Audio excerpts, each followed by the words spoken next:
जैसे आदि शंकराचार्य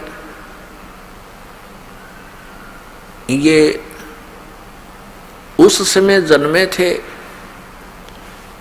जिस समय भारतवर्ष के अंदर बुद्ध धर्म की जो है अत्यधिक प्रचार हो रहा था बुद्ध धर्म का, और बहुत शीघ्रता से फैल रहा था। उस समय आदि शंकराचार्य जी का जन्म हुआ ईसा मसीह जी से 508 वर्ष पूर्व। तो उस आदि शंकराचार्य का उस समय जन्म होना हमारे लिए वरदान सिद्ध हुआ, क्योंकि यदि बुद्ध धर्म भारतवर्ष में फैल जाता तो पूरा भारतवर्ष नास्तिक हो जाता। जैसे बुद्ध धर्म फैला चीन में, आज देख रहे हैं कि चीन में कोई राम नाम परमात्मा को याद करने वाला प्राणी शायद ही कोई हो।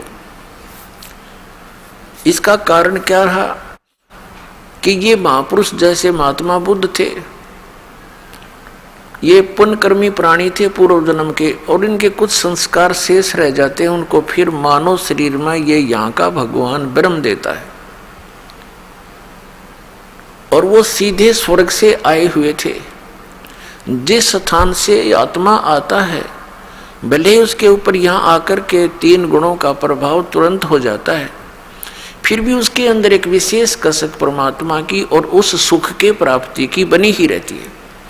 इस आधार से उसने घर त्याग दिया महात्मा बुद्ध ने, और बिहार के अंदर गया शहर के पास एक वट वृक्ष के नीचे उसने बैठकर परमात्मा पाने की मनमुखी साधनाएं शुरू कर दी। हठ योग, निराहार रहकर बैठ गया। अब उसको प्राप्त कुछ हुआ नहीं, मरने को हो गया, हिला टहला जा नहीं, बोला भी नहीं जा रहा था। तो किसी माई को प्रेरणा हुई, किसी बहन ने उसके मुख पर थोड़ी सी खीर लगाई, धीरे धीरे वो चाटने लगा। तीसरे चौथे दिन उसने आंखें खोल ली और उठ के फिर प्रचारक बन गया और विधान बना दिया कि starvation could not lead to salvation. व्रत रखने से, भूखा मरने से भगवान प्राप्ति नहीं हो सकती, आत्म कल्याण नहीं। उस हठ योग के करने से और पूर्व जन्म के संस्कारों से उसके अंदर एक बोलने की शैली विशेष थी। ऐसी वो प्रचार करता था कि जनता उससे प्रभावित होने लगी, और जिस कारण से उसने बहुत से अपने प्रचारक भी बना दिए, और भारतवर्ष में वो शीघ्रता से फैलने लगा और पूरा चीन उसका अनुयायी बन गया।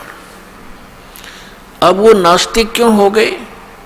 उसका कारण ये था कि जो वे ऑफ वर्शिप यानी पूजा का मार्ग, भक्ति की विधि उस महात्मा बुद्ध ने बताई, वो शास्त्रों अनुकूल नहीं थी। श्रीमद् भगवद गीता अध्याय नंबर 16 के श्लोक 23 और 24 में कहा है कि शास्त्र विधि को त्याग कर जो मनमाना आचरण करता है उसकी न तो गति होती है, न उसको कोई सुख प्राप्त होता है, और न ही उसका कोई सिद्धि प्राप्त होती है, उसकी सिद्धि भी प्राप्त नहीं होती, अर्थात यूजलेस यानी व्यर्थ।